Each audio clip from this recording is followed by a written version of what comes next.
This guidebook was created for the National Safe Skies Alliance under its Program for Applied Research in Airport Security.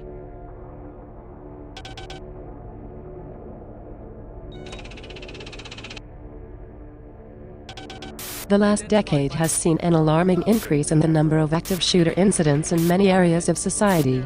None is more alarming than the occurrence of these incidents at airports. Passengers run for cover.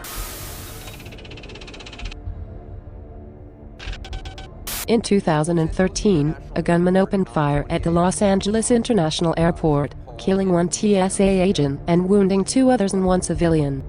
In 2017, at Fort Lauderdale Hollywood International Airport, a gunman killed 5 people and wounded 6 others.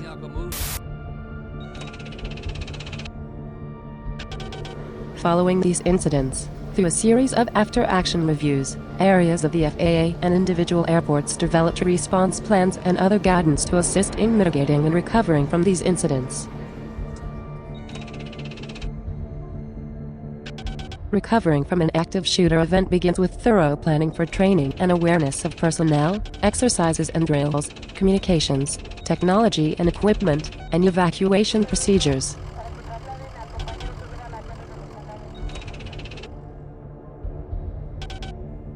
Regularly reassess your current training program to address deficiencies and gaps. Your program should address all employees and should be repeated periodically to refresh their knowledge. Practice the procedures in your program with all personnel and stakeholders. Existing and emerging technology offer benefits at every stage of an incident. Surveillance can be an especially helpful guide throughout an incident, from locating the shooter and victims to tracking the incident as it evolves to directing responders where they are needed.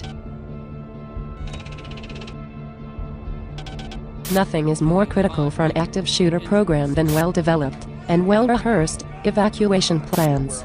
They should address both controlled and uncontrolled evacuations.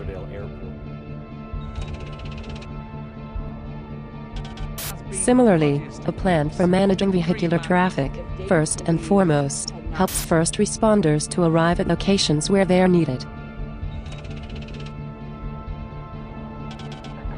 One of the most effective facets of planning is where to stage resources during recovery and restoration following the incident.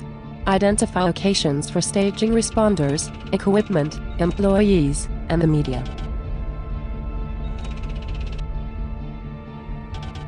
Stakeholder services encompass a wide variety of areas throughout the airport, including ground and flight operations, parking and garages, curbside areas, and airport tenants.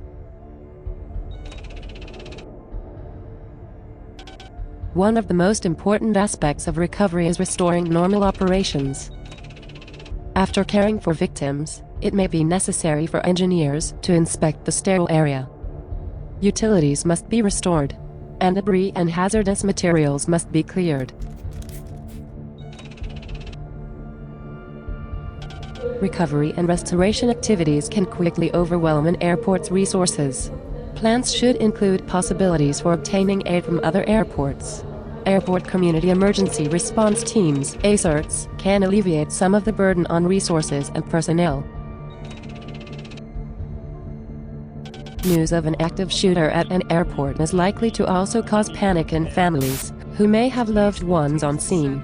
So create plans to reunite families as soon as it is safe to do so. During recovery, they should be protected from access by the media and the public. Thorough communications planning is critical for the entirety of an active shooter incident. Consider both internal and external communications, from the beginning of an incident through the phases of recovery and of restoration of operations. An active shooter incident can traumatize many individuals at varying levels of involvement, from victims to family members arriving on scene. In addition to immediate psychological first aid, extended follow-up and treatment may be necessary. By regularly reevaluating physical security, you can identify areas for ongoing improvements. They can be addressed during construction and renovation projects. Consider ways in which to bolster protection at security checkpoints, ticketing, and baggage claim areas. All of the topics in this video, and many others, are discussed in greater detail in the guidebook, Active Shooter Mitigation and Recovery Strategies. You can obtain copies of the guidebook from the Safe Skies website at www.sskies.org.